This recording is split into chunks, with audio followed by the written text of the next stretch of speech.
আমার হাজবেন্ড ছাড়া তো আমাদের তিনজনের কেউ নাই পৃথিবীতে। আবুল কালামের মৃত্যুর পর শোকের ছায়ায় ঢেকে গেছে গোটা দেশ। স্বজনদের বুক ফাটা কান্নায় ভারী হয়ে উঠেছে আকাশ বাতাস। সামাজিক যোগাযোগ মাধ্যম থেকে গ্রাম শহর সবখানেই এখন একটাই প্রশ্ন, এই দায়ভার আসলে কার? তাছাড়াও 1 বছরের ব্যবধানে একই ধরনের দুর্ঘটনায় একজন মানুষের মৃত্যুতে নতুন করে নিরাপত্তা নিয়ে প্রশ্ন উঠেছে। আর তাই তো আবুল কালাম চলে গেলেও রেখে গেছেন অনেক প্রশ্ন, যে প্রশ্নগুলো এখন সকলের মনে আলোড়ন সৃষ্টি করেছে, দেশকে নতুন করে ভাবতে বাধ্য করছে। প্রতিদিনের মতো পথ চলতে চলতে হঠাৎ মেট্রো রেলের পিলারের বিয়ারিং প্যাডে আঘাত পেয়ে প্রাণ হারালেন আবুল কালাম। এই আঘাত সইতে না পেরে বারবার মূর্ছা যাচ্ছিলেন নিহতের স্ত্রী আইরিন আক্তার পিয়া। শৈশবে বাবা মা হারানো আবুল কালামের এমন মৃত্যু মানতে পারছেন না স্বজনেরাও। মানবেনই বা কি করে? এখানে তো তার কোনো দোষ নেই। প্রতিদিনের মতো একই রাস্তা দিয়ে স্বাভাবিকভাবেই হেঁটে যাচ্ছিলেন আবুল কালাম। এই সাধারণ দিনের হেঁটে যাওয়া পথ তার মৃত্যুর কারণ হয়ে দাঁড়ালো। তাই তো দেশবাসীও আতঙ্কিত। সবাই প্রশ্ন তুলছে, হেঁটে যাওয়া পথ এমন রূপ নিলে সাধারণ মানুষের নিরাপত্তা আসলে কোথায়?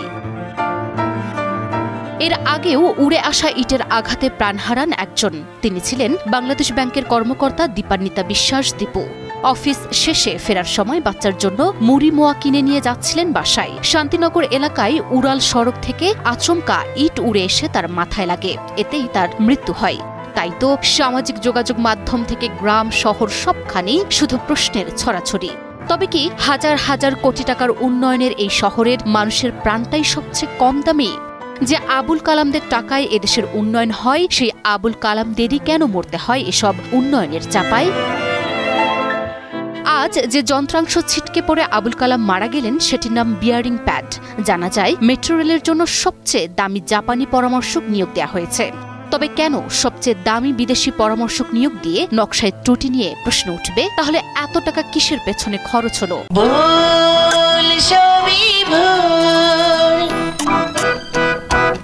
কারা এর রক্ষণাবেক্ষণের দায়িত্বে ছিলেন? কাদের অবহেলা ছিল? এসব প্রশ্নে সয়লাব সামাজিক যোগাযোগ মাধ্যম। এদিকে আবুল কালামকে শেষ বিদায় জানাতে তার গ্রামের বাড়িতে উপস্থিত হয়েছেন স্বজন ও প্রতিবেশীরা। সোমবার সকাল 9টার দিকে শরীয়তপুরের নড়িয়া উপজেলার ঈশ্বরকাঠি গ্রামে দ্বিতীয় জানাজা শেষে তাকে দাফন করা হয়।